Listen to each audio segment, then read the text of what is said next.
Спасибі. Будь ласка.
So, are we ready?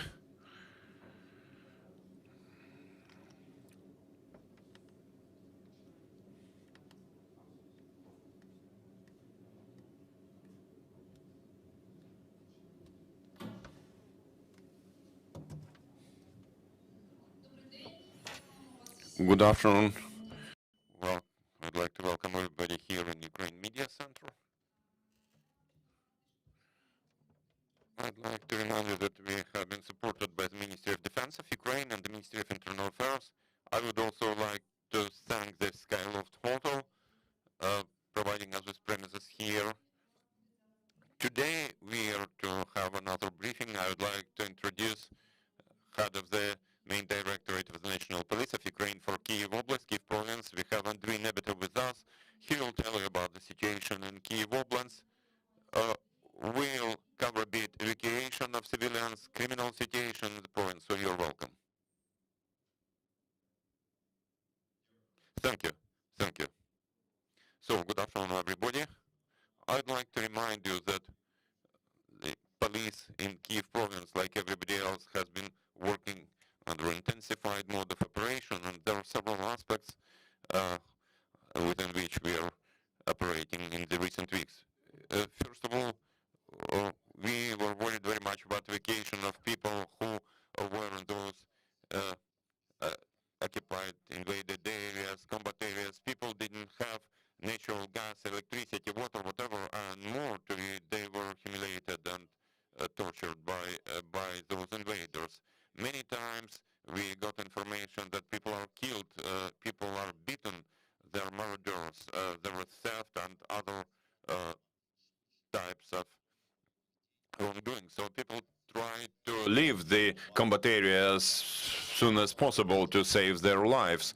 Many people, many children and females, as well as elder people, remained in those areas. You know that at the beginning of this war, many hospitals and those elderly houses remained in those areas occupied by Russian invaders, and people did not have any help there. For this reason, the local authorities, the police, the State Emergency Service of Ukraine, with support from the Red Cross, arranged respective routes. And the key areas of our operations included Bucha district and Brovary district. In Vyshgorod district, they were virtually on their own without any coordination of those green corridors. It was very important for us to get as many people out of there as possible. Initially, it was very difficult to establish communications because the Russian leadership, after those agreements upon creating such green corridors, unfortunately, the Russian leadership did not follow those agreements. Very often buses would come back empty and people remained in the streets and squares waiting for an opportunity to leave those combat areas. But unfortunately, the invaders did not allow them to get to the buses and leave those cities and towns. Later, it went in a more organized way. We would send those buses, and I'd like to tell you that in the last 2 weeks we managed to get more than 70,000 people out of there in a centralized manner. Well, also a lot of people left in their own cars. and it was possible to attach them to the Red Cross convoy, and the convoy with those buses with people who were moving from occupied territories. Unfortunately, it has all been happening not without shelling, not without losses among peaceful, innocent civilians. Such cases of shelling took place in Bucha district during evacuation, and such shellings also happened in Brovary district. During evacuation of people, even tanks shooted and shelled sometimes. In Virgorod district, during evacuation, our police officer died.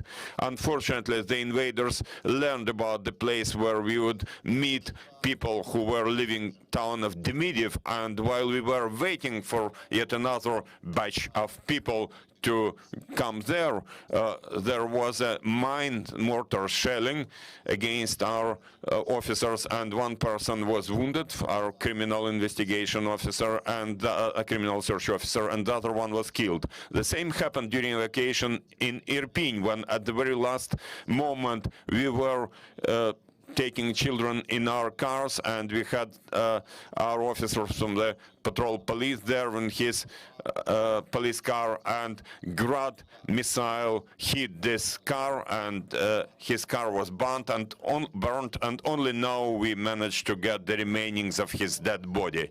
So unfortunately, the enemy acts in such a way where they initially agree to evacuate the civilians, but they use those agreements to take time to regroup their troops and strengthen their trenches. But we continue working. The most important for us is about people, to get as many people out of there as possible. Also, shellings do not stop in Kyiv province. Yesterday, Novi Petrivtsi village was shelled for the very first time. Absolutely peaceful village without any military facilities there.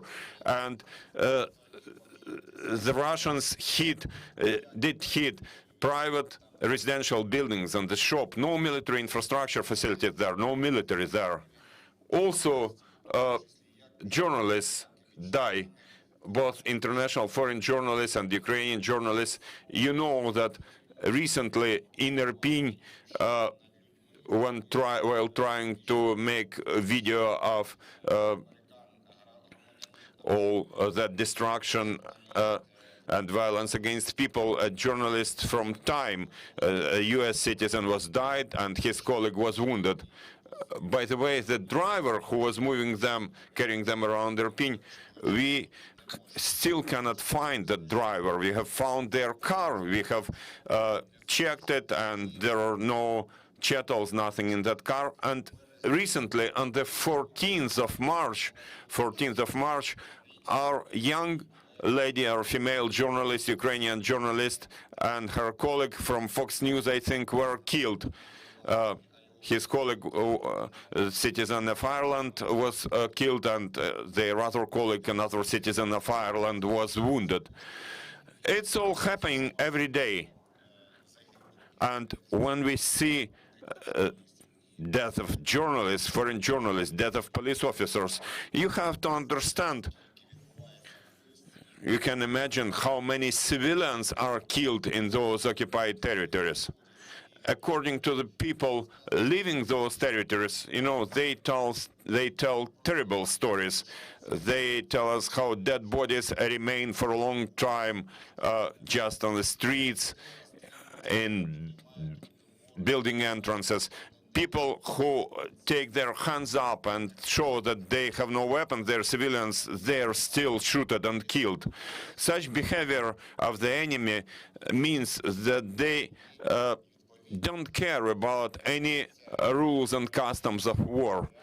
So the procedural response of the law enforcement agencies will be there, and I do hope that international law enforcement would also respond. Thank you, Andriy. Now, I'd like to ask journalists, if you have any questions, you're welcome. Does anybody want to ask anything? You're welcome. Please speak into the microphone. I'm Viktor Melnikov from CGTN. Could you please tell us, before the curfew was extended, there were rumors saying that the army, police, and territorial defense forces would somehow move against Russian forces in Kyiv province, or were those just rumors? Well,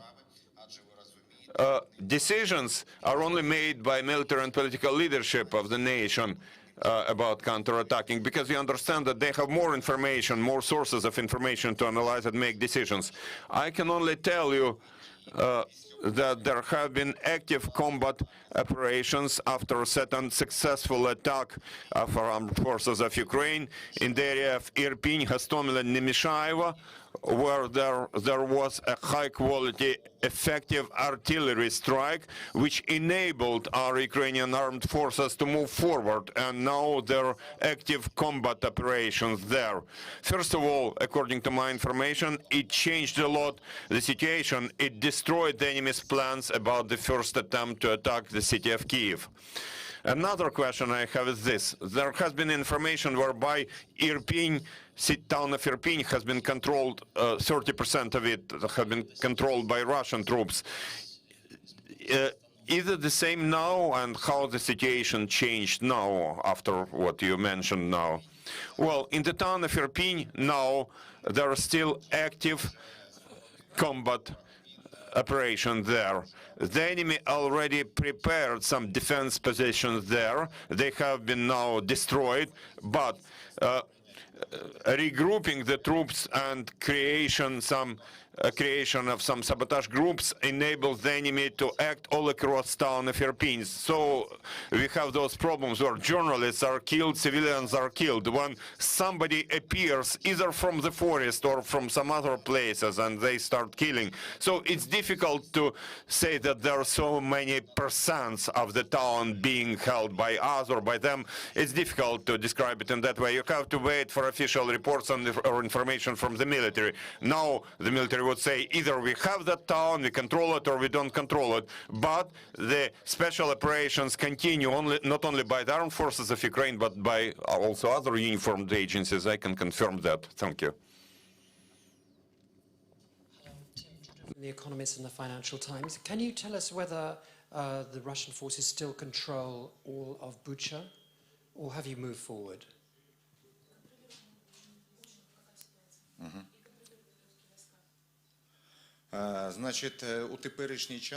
Well, currently we can say that a lot of Russian troops are there in Bucha. We, as police of the Kyiv province, keep receiving reports, keep receiving information about criminal offenses, military crimes committed in Bucha, starting from crimes against property and violent crimes which have been happening there.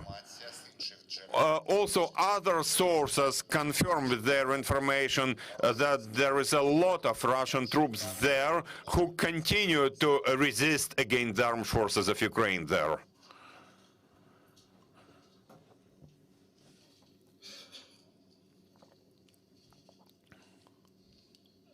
Hello, Colin Freeman from the Daily Telegraph, London. Could you give us any more detail on what kind of crimes are being committed? Any specific incidents that struck you? Also, it's been said that that there's been rapes carried out by Russian troops. Have you been able to confirm that at all? And if so, how often has that been occurring?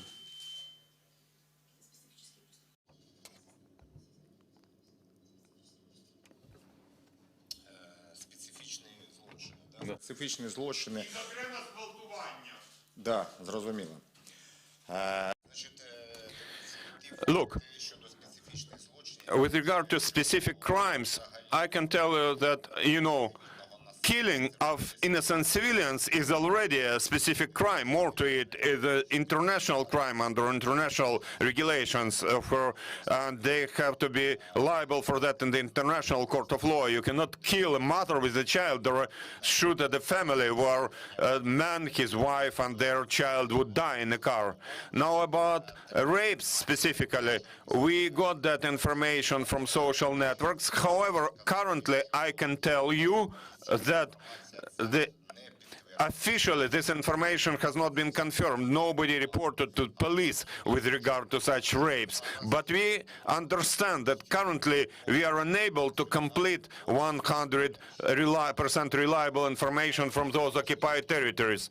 We will only be able to analyze that information and provide you with a clear and open answer after we liberate those territories and after people there get to safety and would be able to provide us with that sort of information. Friends? My name is Yilmaz Akıncı from Al Jazeera.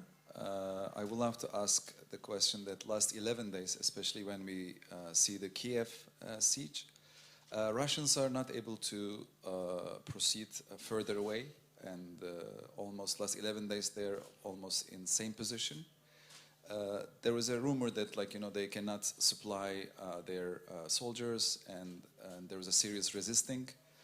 What can you say about this? And I will have a second question after that.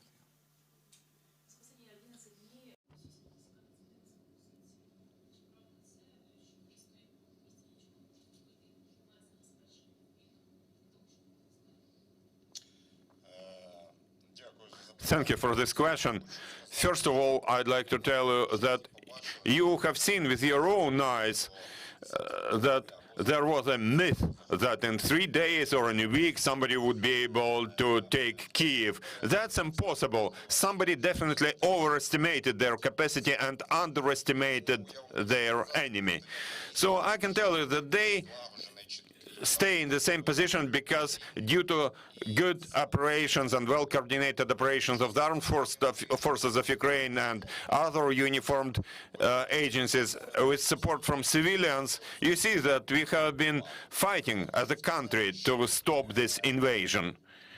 And I'd like to tell you that there was that spirit of we would win soon and so on, but it has disappeared. It disappeared long ago because our armed forces are operating, are working, and the National Guards and the Special Operations Forces are working to destroy their food convoys, to destroy fuel convoys with foodstuffs and everything. So we see that some Russian soldiers keep chewing their lunchbox for the third day. They have stolen from villages, they have stolen from people, but they run out of food, they run out of water, so they have been demoralized. They don't want to do anything because they are unwilling to do anything because there is a serious armed response from the armed forces of Ukraine. They are not supported by a local population, local people. Most people treat them in a very negative way. There is active guerrilla movement making maximum to scare our people. For each shooting, for each destroyed building, for each destroyed school, they will be brought to liability. There are no strikes against military facilities, military objects anymore. They just cannot resist properly to armed forces of Ukraine. So probably they just get angry or they lack confidence and they start hitting everything they see. My last question, I'm sorry to ask him 3 questions. We are seeing a lot of air attack, and we are seeing you're responding back. Can you approximately give us number how many air attack daily happening? Because some of them not landing because you're shooting up on air. Like how many air missiles or something like per day they are trying to attack in Kyiv? I'm especially asking.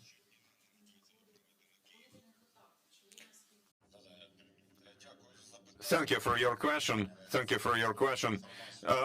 To get more accurate information, you should ask the armed forces of Ukraine. But we see every day that not only Kyiv, but also Odessa and other cities and towns have our air defense working, and as a result there are fragments of those missiles, and the police always record those places, those locations where those fragments of missiles drop. We document them and execute proper procedural documents. I can tell you from the police side that we already have seen facts of such missiles being down, so we do have our anti-air defense and it works. I'd like to add, dear friends, tomorrow at 2 p.m. we'll have a briefing by the armed forces of Ukraine, and it will be about Kyiv, and he will tell you something and answer all your questions, so you're welcome. I just want to follow up on that comment that you made about Russian forces getting angry and lacking confidence and starting to hit everything they can see. That's what you said. We had a press briefing just before with Alexei Arestovich, the presidential advisor, and he said, I can't say that I think that they are deliberately trying to hit civilian targets in Kiev. He said he thought that it's like either they were hitting them because they were missing what they were trying to hit, or because 1 in 4 was being intercepted. So can we be clear about this? Do you think that the civilian targets that we've seen being hit in the last 48 hours, or 72 hours rather, are deliberate, or they're not deliberate? Look, definitely they want to destroy military facilities. They try to resist and to counteract when they are attacked by Ukrainian armed forces. But when they shell Kyiv is a peaceful city, and 98% of Kyiv is civilian facilities. So you have to have highly precise weapons to hit some military target. This is one thing. Second, you also have somebody who can use those weapons. And also there should be precise coordinates of that military target. So they are lacking the first, the second, and the third. And for these reasons we have this result. They start artillery shelling and they only hit civilian facilities, because in Kyiv 98, if not 99% of Kyiv is about civilian, social, humanitarian premises. Any more questions?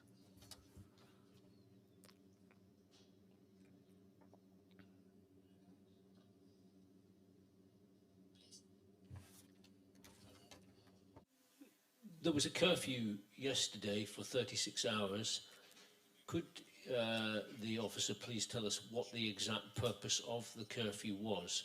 For example, we heard that it might be because they were worried about Russian saboteur groups coming in. Was it that, or was it some other reason? Thank you for your question. Well, you're right. One of the key reasons is sabotage and reconnaissance groups trying to get inside our territory, or some groups entered it previously and they would start act in an active way. And that was within the context of first possible attempts to attack our city. So, of course, in order to make life easier for our territorial defense, for our armed forces, and for police, that extended curfew was introduced. I'd like to immediately thank our residents and guests of our city and Kyiv province, thank them for their understanding, because yesterday I was checking the situation across the province and I saw that people fully comply with that curfew, which enabled our security forces to do their job and to fully ensure proper order on our territory. Any more questions? No questions? Or there is some? One more, if I may. Could you describe a little bit about the situation in Brovary to the east of Kiev? What exactly is happening there at the moment?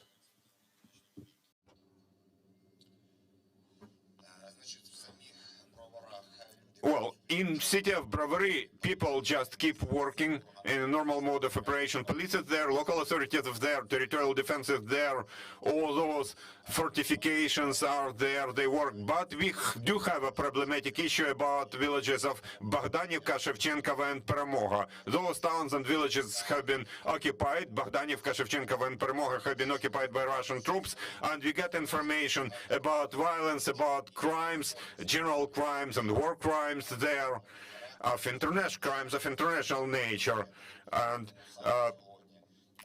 crimes against local population. So just yesterday, buses were sent again. There seems to be a green corridor, and we hope that we'll get as many people as possible from there.